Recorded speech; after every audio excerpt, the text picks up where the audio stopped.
দেশের শিল্প কারখানার চাকা যেন হঠাৎ থমকে গেছে।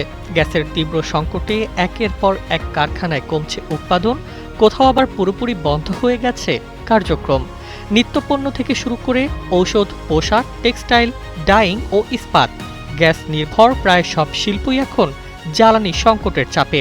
সবচেয়ে বেশি বিপাকে পড়েছে নারায়ণগঞ্জ, নরসিংদী ও চট্টগ্রামের শিল্পাঞ্চল। নরসিংদীর চিত্র সবচেয়ে উদ্বেগজনক।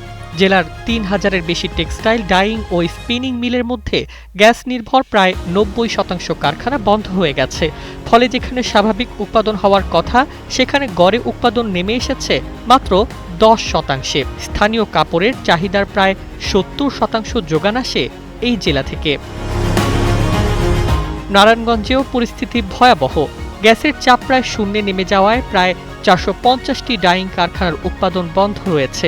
নগদ নিয়ে এলো হার না মানা হার অফার।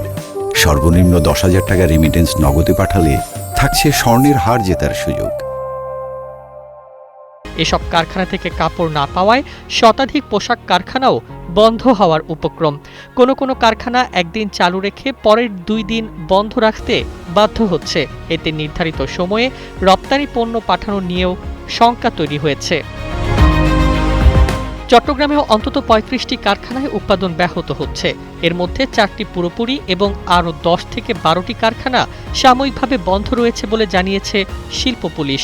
চট্টগ্রাম ইপিজেডে প্রয়োজনীয় গ্যাসের প্রায় অর্ধেক সরবরাহ পাওয়া যাচ্ছে। গ্যাস সংকটের ধাক্কা পড়েছে ঔষধ শিল্পেও। উৎপাদন বন্ধ হলে কারখানা পুনরায় চালু করতে ১০ থেকে ১৫ দিন লাগতে পারে।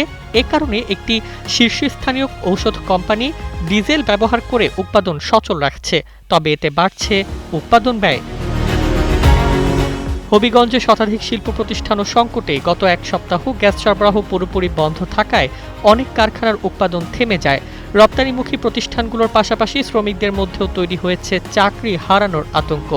উদ্যোক্তাদের আশঙ্কা, দ্রুত গ্যাস সরবরাহ স্বাভাবিক না হলে শুধু কারখানার উৎপাদন নয়, রপ্তানি, কর্মসংস্থান ও সামগ্রিক অর্থনীতিতেও বড় ধাক্কা আসতে পারে। News desk, ২১ television.